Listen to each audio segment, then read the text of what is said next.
Do you need to screen IT candidates, but you are not clear about the programming languages, frameworks, and tools these IT professionals use?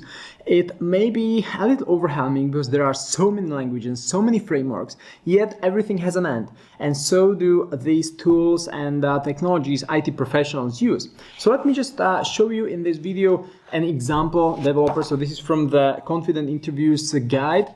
You can see, for example, a front-end developer and his CV, his profile from LinkedIn, where we can quickly see the programming language and framework. So this is the most important for software developers. What programming language and what framework do they use? Here we have also a few more technologies listed, for example, HTML, CSS, but these are just mainstream. Pretty much everyone knows HTML and CSS.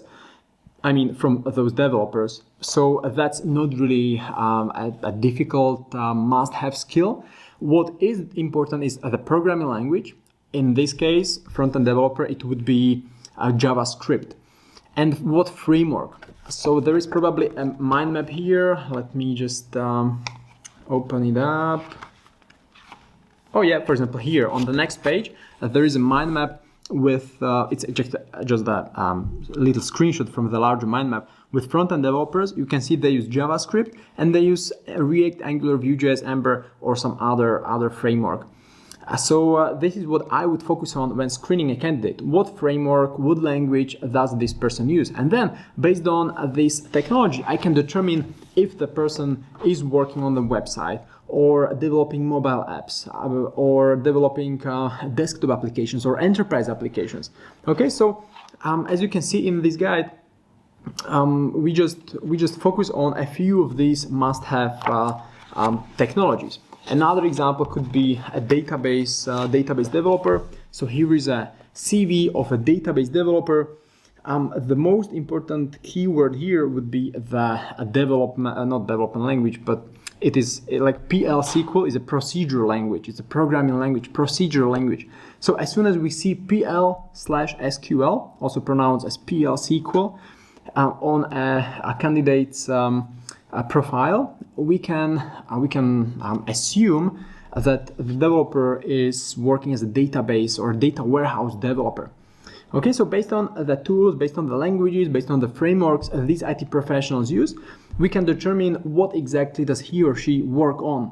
So even though it may be a little overwhelming because there are so many languages and frameworks, eventually everything has an end, and so do these tools, these frameworks.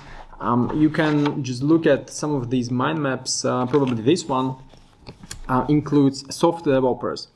And we can see, for example, Spring or Hibernate or Django are, Django is used by Python developers to develop websites, on the back end and build websites.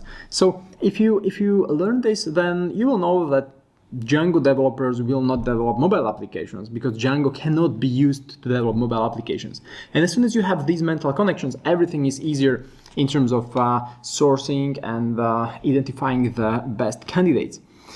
It could get a little more complicated with, full stack developers because they need to use some technology on the back end and another technology on the front end, but it's pretty much the same as back-end developers and front-end developers just together mixed. Okay, so this is what we also go through and practice during our training sessions because there are a few more roles. It's not just software development. There is testing, QA, and some more roles, but eventually everything has an end. So this is what we go through during the next training. The next training is actually happening on December 8, 9, and 10. So if you would like to level up your recruitment skills, I strongly encourage you to join this training because in 3 days we are going to cover the IT essentials. That's the foundation that everyone interacting with candidates needs to know in order to be able to talk to candidates with confidence. And we are also going to go through a series of job requirements. So I will teach you how to identify the must-have skills. What is important? What to ask hiring managers? What to ask candidates? Screening questions, interview questions. So eventually you will have a checklist of questions to ask your candidates and your hiring managers. So this is as good as it can be. I know you may have not worked in IT and you may struggle with the terminology. But in fact, I've been working in IT for over 15 years. So even though I don't remember everything, I know what to ask. I know where to find the information, and that's probably also the reason why I have created all these mind maps and worksheets and ebooks books such as these ones, to help you with interviews, to help you with job requirements analysis.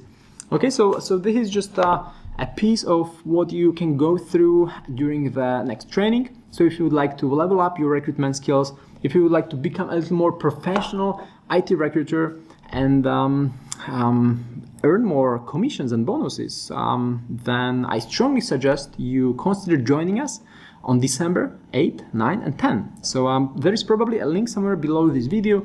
So just click the link, get your ticket, and I'll be looking forward to meeting you inside the training group.